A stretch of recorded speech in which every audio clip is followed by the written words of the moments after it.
let's do some yoga.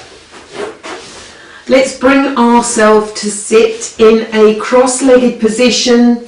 If you need to have a cushion to place it underneath your buttocks, then do that. It will help lift up. Just placing it under your sit bones.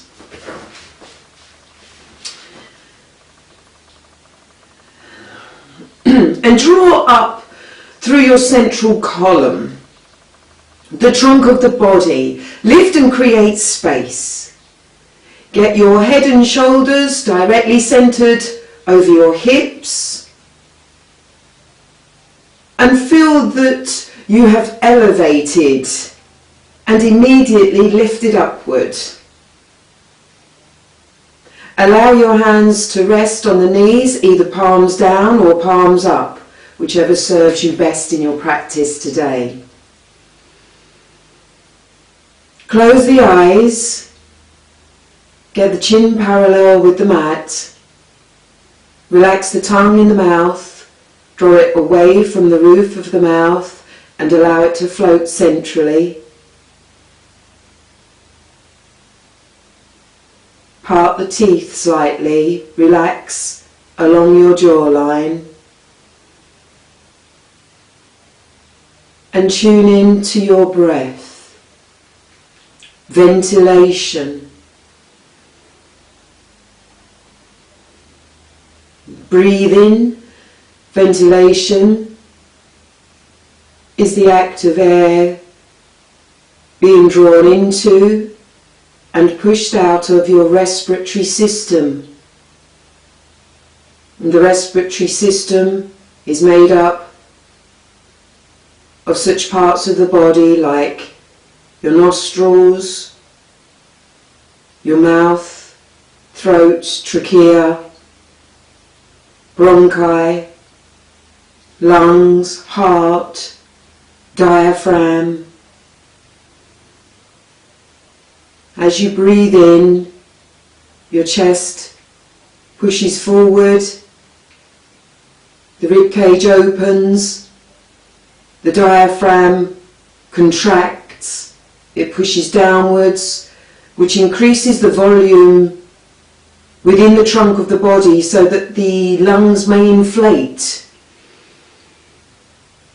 So the more you can increase the volume inside yourself when you breathe in, the greater capacity your lungs have the potential to reach, which is beneficial because the bigger the lungs, the more air you can draw in. Air carries oxygen, which is life-giving. The oxygen you take in, it gets pumped from the heart away through a series of arteries which are taken all over your body, so the oxygen is able to feed every living cell that makes up you.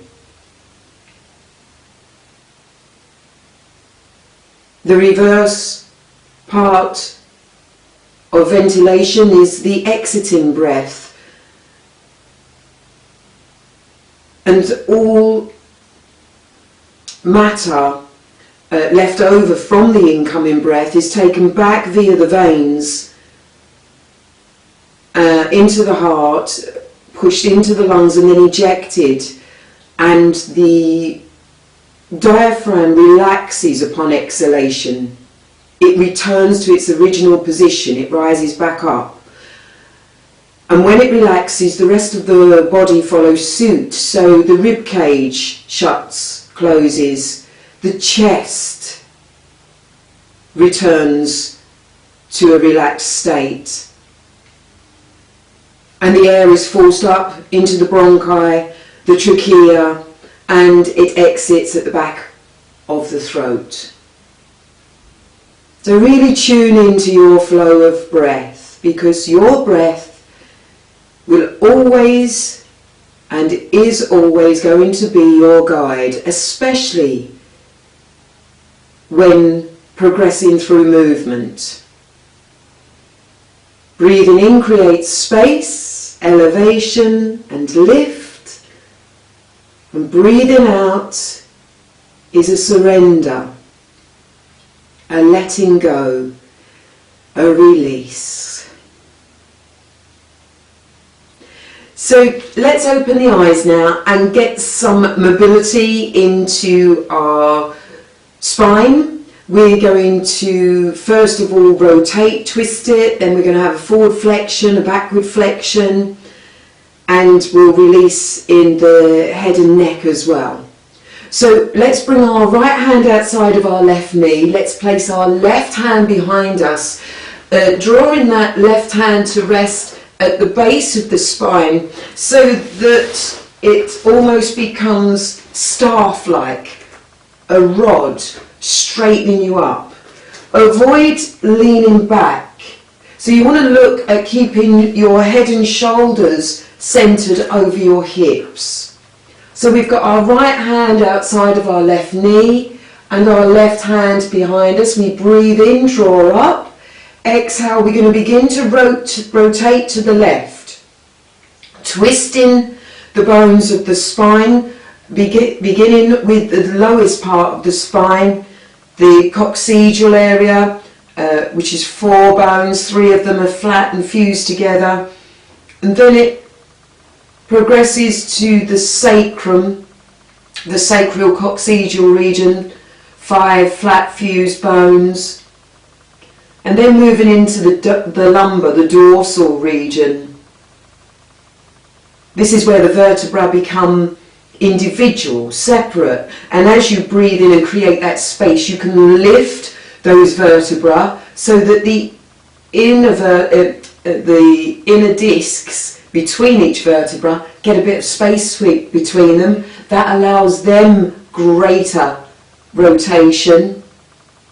The thoracic spine, 12 bones which are connected to the rib, that's all around the centre here, leading up to just at the chest, and then you'll move into the cervical spine, 5 vertebrae, with the top 2, which is another 2 added on. There's actually 7 vertebrae in the cervical spine, but the top 2 are the axis and the atlas, which your skull is connected to in a pivotal fashion.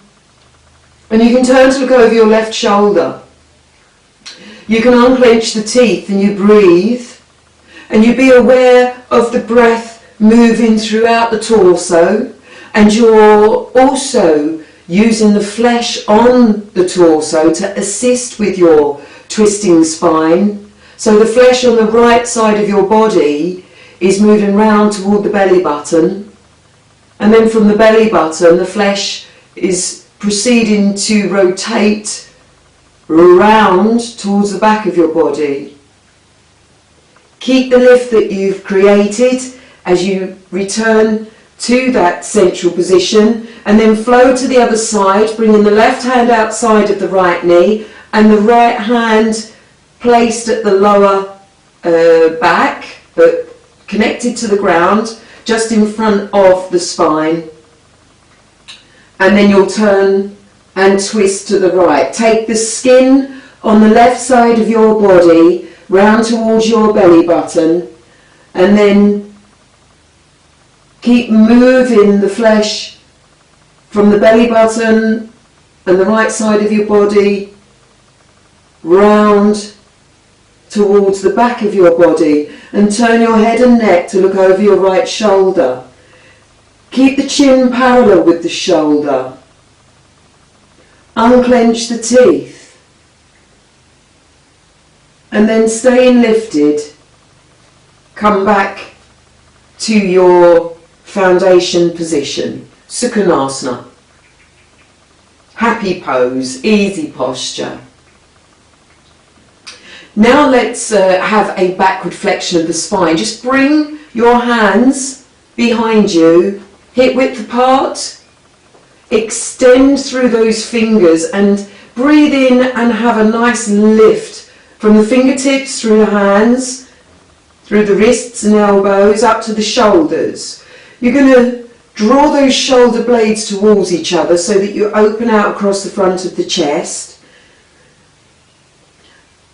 As you inhale, create space, pulling up pubis to navel internally, navel to breastbone, the sternum, and then you can raise the chin and the eyes up to the ceiling and drop the head and neck back, only to the point that feels comfortable for you.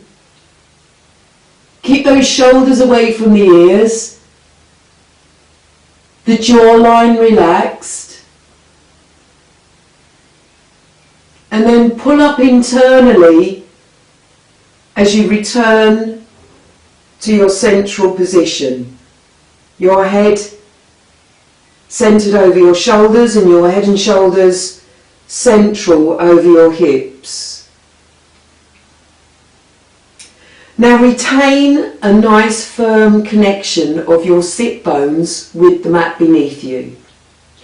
Gently bring the fingertips in front of you. A nice deep breath in, pull up internally, pubis to navel. Create space, lift the hips from the femur bones, the thigh bones. You've got a ball and socket joint there in the hips. You're able to lift them up to create space to hinge over. Gently walking your fingertips forward. Breathe in through the nose. Exhale, flex the elbows down. And then straighten the arms. Be aware that at this point your buttocks might want to come off the ground and roll you forward. You want to avoid that. If it means bringing the position back upright a little, then do so. It's correct to keep your buttocks, your sit bones, connected with the mat. Breathe in, create space. Exhale. Hinge the elbows down towards the mat. Breathe in, lift up. Third time, exhale, elbows down towards the mat. Breathe in and lift up. Pull the tummy in, return to the central position. You might like to extend the legs out and then recross in the opposite direction. So having recrossed the legs in the opposite direction, we can now deal with mobilizing the head and neck. Sometimes as well, it's a very good practice to have yourself against a wall so that your shoulders and the back of the head are connected against the wall. This keeps you well aligned for correct alignment and movement within the head and neck. Take a nice deep inhalation. As you exhale, turn the head to the left. Keep the chin in line with the left shoulder. Teeth unclenched. Face soft. Breathe in to the center. Breathe out to the other side. Breathe in to the center. Breathe out, drop the chin down to the chest. Breathe into the center. Breathe out, drop the head and neck back. Breathe into the center. Breathe out, tip the left ear over towards the left shoulder. Breathe into the center. Breathe out, tip the head over with the ear travelling towards the right shoulder. Breathe in and return to the centre. So there's great potential for movement of the skull connected to the top of your spinal cord. Okay? Take a nice deep breath in and out. Let's have a lateral bend of our spine now. So we're going to place our left hand outside of our left hip. We're going to reach up with the right arm, stretching, making extension from the right hip to the right armpit all the way to the fingertips. And then gently drawing over to the left. Keep your right shoulder stacked above your left shoulder.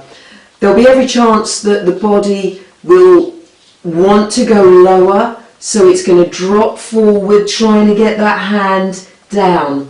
If your arm comes in front of your eye line, you need to readjust. You need to take a breath in, create space, draw the left side of your body forward and round towards the belly button so that you rotate and you can bring that right arm so that the uppermost inner arm brushes alongside your ear. And you can turn the head and neck on the cervical spine to look up towards the ceiling. In time with your flow of breath, you'll be able to lower further down with the left arm. But don't judge yourself. If you're still up here or up here, that's fine. As long as you're tuning in to the torso, to the spinal cord, and allowing the movement to take place with your breath. Let's go to the other side. Right hand outside of the right hip. Breathe in, creating space immediately by having this upward elevation internally and externally. And then exhale, drawing the left arm over the left ear, gently walking the right fingertips out, keeping those shoulders aligned. Again, it's great to practice with a wall behind you because you could keep your thumb of your left hand, possibly even your left elbow connected to the wall, and that would really increase the stretch that you're feeling. Keep the weight equal into both sit bones. And every time you return to a central position, you draw the stomach in to support the spinal cord. And take a breath in and out. Let's now extend our legs forward in front of us. Dandasana is a foundation position, the stick posture. It helps you to align your trunk of body and get the legs nicely centralized, coming away from the hips. We're going to take a breath in and we're going to draw the heel of the right foot in line with the inner left knee. Now our right knee will drop out to the side. At this point, if the knee doesn't come down towards the floor too easily, use your cushion to place it underneath that right knee. That way the leg feels supported and can begin to soften and relax. If it's left up in the air with no support, it's going to contract, so it will stay rigid rather than softening and releasing. So if you've got something to support it underneath, it's going to make the position progress further.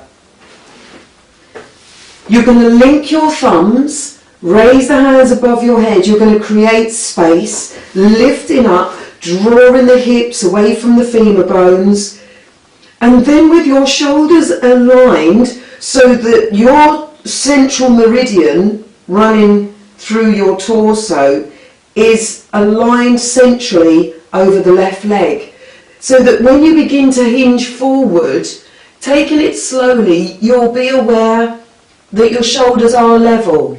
Check if your right shoulder is raising higher than your left, and then adjust and alter this so that alignment corrects itself. Possibly you can lift the left shoulder a little and lower the right a little. Both sides will assist in correcting alignment. And then wherever the hands reach, you may be at the shins, you may be at the ankle, you may be able to connect the toes around the foot. Depends on where your practice is today. Just take it gently. Stay in tune with your breath. Remember, your breath is guiding you. The more you practice, you'll have those realizations whilst you're in the position that you've breathed in, you've created more space, and then you experience the surrender into that space as you breathe out. It's a real continuum that travels through your practice with you. And then you're going to walk those hands back towards your hips, and you're going to sit upright, and you're going to release that right leg forward. You might like to give a little bit of a shake to those legs now. And then to the other side, breathe in, draw the heel of the left foot alongside the inner right knee. And again, if that left knee is left rising up, then protect it and place something under to support. If you feel you have further ability, you can draw the sole of the foot higher up the inner leg of the straight leg. Let's link the thumbs, breathe in, raise the hands above the head, get your alignment correct within the trunk of your body, at the shoulders, pull up internally when you breathe in, and then exhale, hinge over. So you want that central line through your torso, through your upper body, to be running parallel with the straight leg in front of you. Check your shoulders as you go down. Is your left shoulder higher than your right? If so, adapt and adjust so that as you are coming forward, both shoulders are equal and you're not pulling to one side more than another. You want a nice straightness and alignment as you travel forward. And allow the gaze to be just slightly ahead of you as you lower down, rather than holding the head up and crunching in the upper neck, or dropping the head down too far and overstretching the upper cervical spine. You want to keep that head and neck as a nice natural extension of the spinal cord. You'll breathe in and you'll feel the lift occur from deep down in the base of the spine, and it travels all the way up to the crown of the head. It's almost like you can feel that you're being pulled at the crown of the head as you extend and reach forward. And then you'll gently bring those fingertips back in towards the hips as the stomach pulls in to support the spine, and then you can release the left leg forward and you can give the legs a little bit of a shake, and briefly coming back into a cross-legged position to reflect, and once again retune into the breath. So this time, again, let's extend our legs in front of us, continuing with the forward flexion of the spine, but this time with a different position of the legs. We're going to do the half hero. So let's breathe in and bend the right knee. We're going to take 2 fingers and a thumb of the left hand, bring them underneath the knee, open out, create some space. Get your right hand onto the fleshy calf muscle of the right leg and roll it outwards as you turn that leg back upon itself, bringing the shin to run parallel with the left leg, but the toes are now pointing towards the wall behind you. So if you do have knee injuries, take it easy with this one. It might not be for you. Just be aware of your stretch and your ability today. Now, if you find that once you turn that knee back upon itself, you're leaning over to the left and your buttock is rising up, you can bring your cushion underneath that left buttock to help even your position. It's all about having a great foundation, being level, aligned, and then creating space in your alignment so that you can move into. So we link the thumbs, we lift up, and rather than just drawing the shoulders up to the ears, relax the shoulders down and go right deep down into the origin of the position where we're going to move from, and that's the hips. So you're actually lifting the hips, and then you're going to hinge forward, and again you're very observant of the shoulders. You're keeping them well aligned as you lower yourself forward. So your hands could be on your thighs here. You could be at this point where you've maybe just hinged forward 20 or 30 degrees. That's fine. Rest here, getting in tune with the breath. And you will find little by little your practice, as it progresses and deepens, and your perseverance, you'll then be able to take the body forward, further, lower. You'll be reaching your toes, you'll be extending beyond the toes. And then breathe in, returning to the centre, nice and gently releasing that right leg forward. And again, you might want to give the legs a little bit of a shake. And let's go to the other side.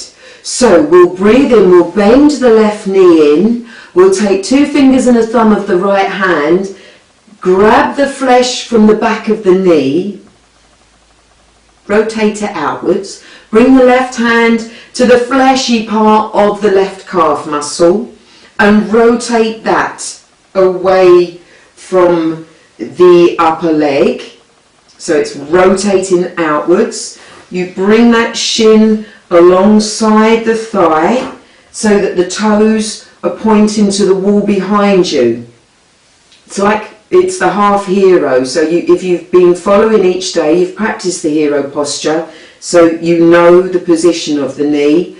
Again, being aware of your ability, you might want to have your knee wider out to begin with to assist your foundation of position, the base of your posture. Okay, just take the time to find where you are comfortable.